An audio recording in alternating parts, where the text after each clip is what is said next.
Hi friends! Today we are going to talk about preparing for a missions trip and everything you need to know.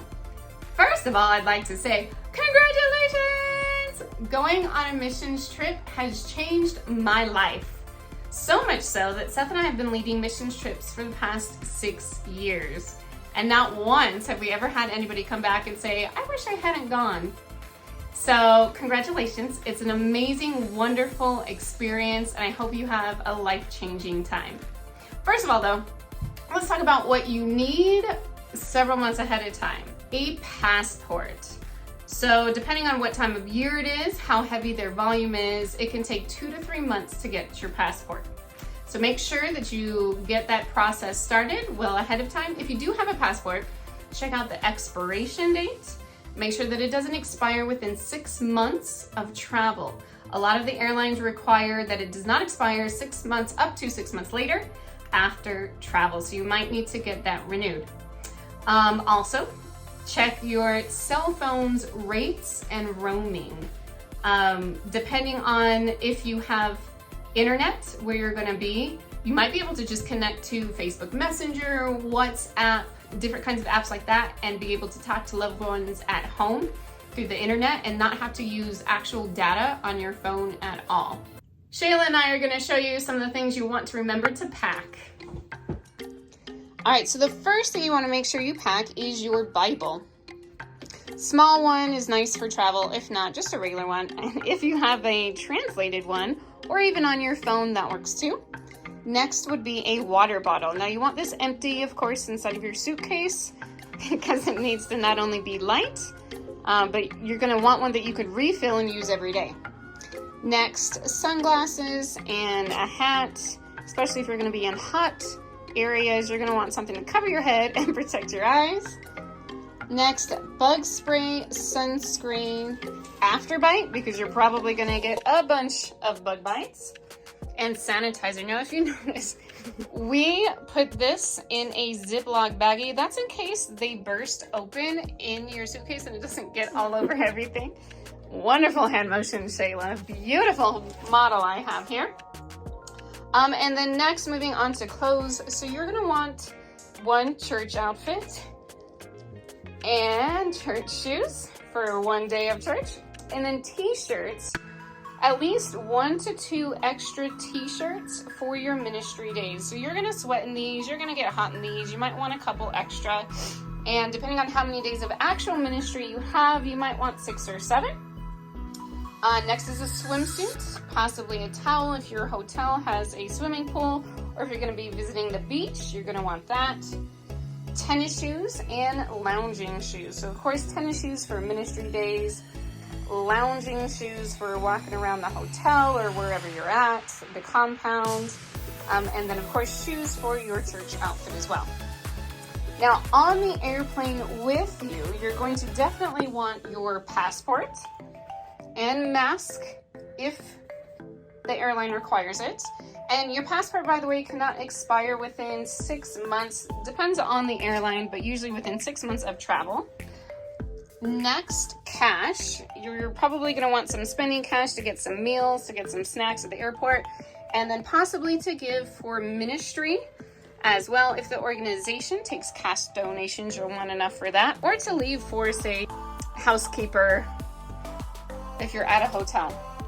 Snacks have to be in original packaging and no more than 3 ounces when going on an airplane. A charger for your phone. Shayla and I get some crazy motion sickness, so we've got to take our motion sickness pills. Yeah, that's a must. And then sanitizer and sanitizing wipes. So I like the wipes for sitting on the airplane or right before you eat, and then the sanitizer just for making sure that your hands stay nice and clean the entire time. Thank you, beautiful model. You've done great. And then study the country that you're going to, their customs, what are their norms. And it may seem like, oh, I'm just going to somewhere in Latin America. It can't be that different. It can. So the first time we went to the Dominican Republic, I teach Zumba, or I did at the time. And so dancing for fitness in no way was supposed to be like provocative or anything like that. Well, they had asked me to say something in front of the group. And so I got up and I was like, oh, I heard the merengue is popular here.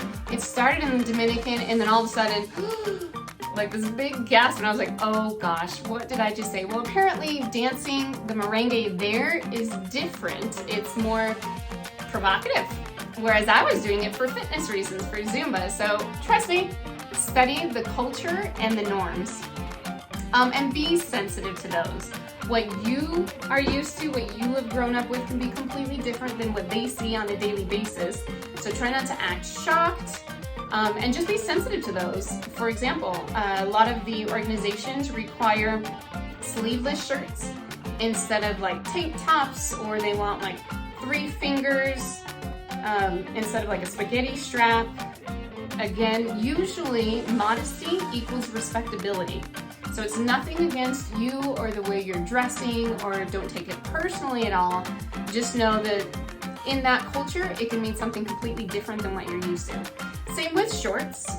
Usually whenever we go on a missions trip, you want your shorts, if your hands are straight down at your sides, to your fingertips or below the fingertips, just not above the fingertips.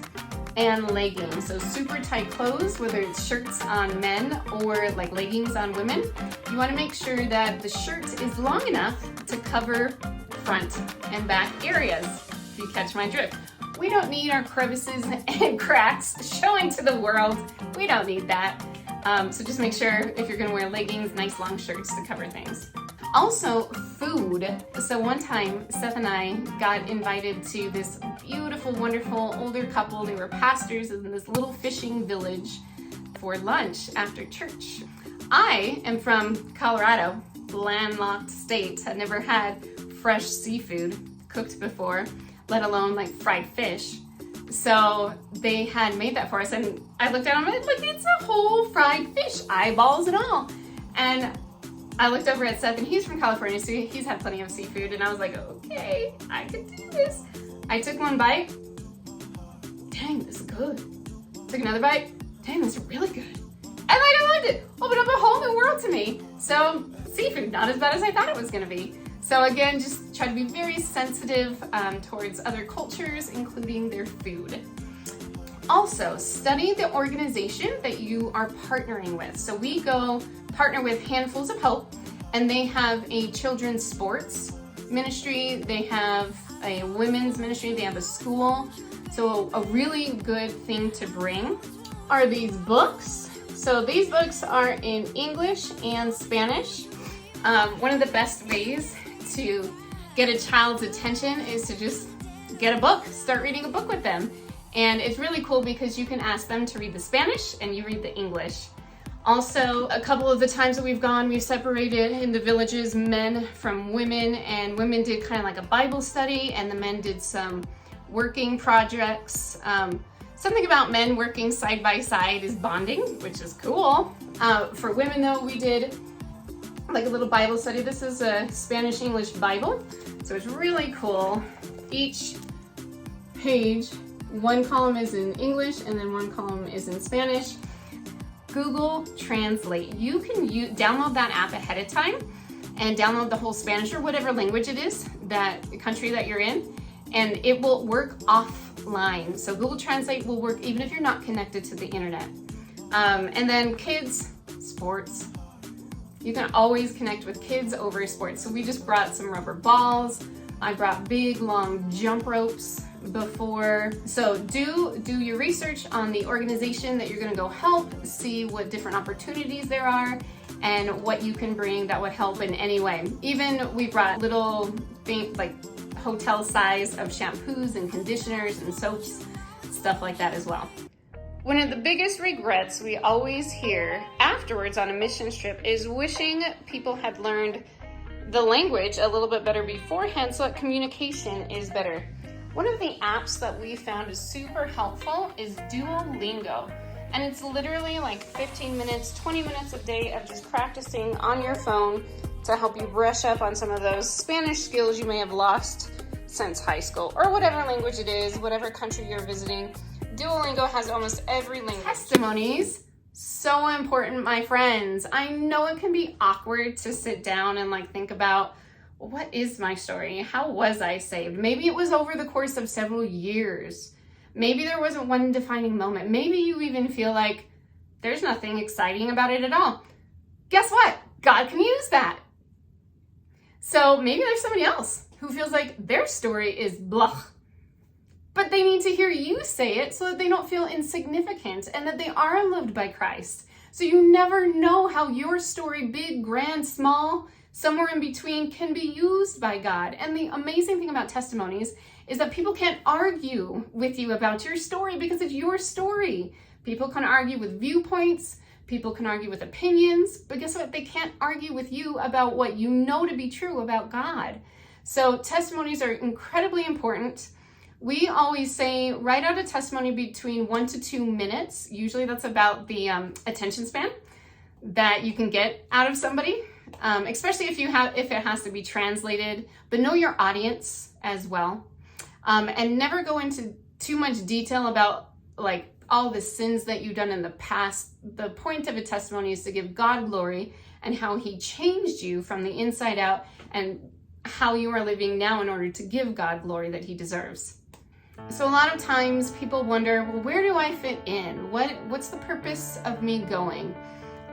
Be patient and know that it's not about you. Go with an open heart and an open mind and say, your will be done, Lord, not mine. And I'm as flexible and patient as I can possibly be.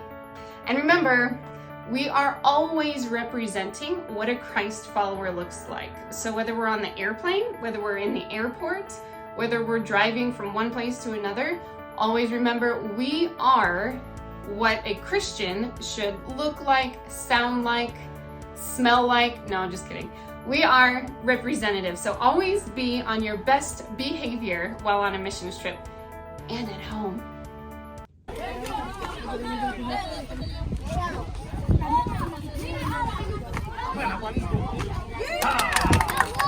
Get to know your team's strengths ahead of time.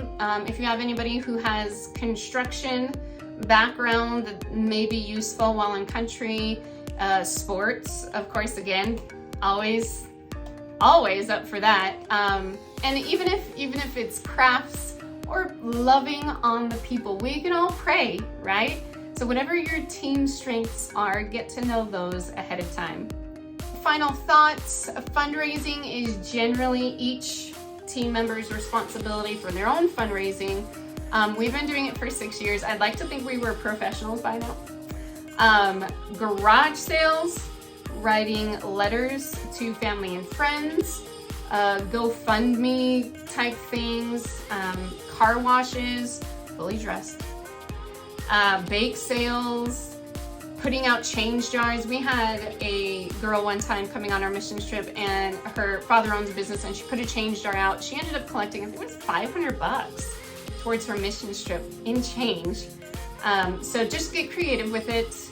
If crafting is your thing, find some craft shows, ask friends and family, just let the community know what you're doing, why you're doing it, and you can usually raise quite a bit of money just by word of mouth as well. So be ready to get stretched outside of your comfort zone, but it is all worth it. It is absolutely, totally worth it. 100%. You will not regret it. Thanks, friends, for watching. I'm going to put that list of packing items below. And hey, thanks for watching.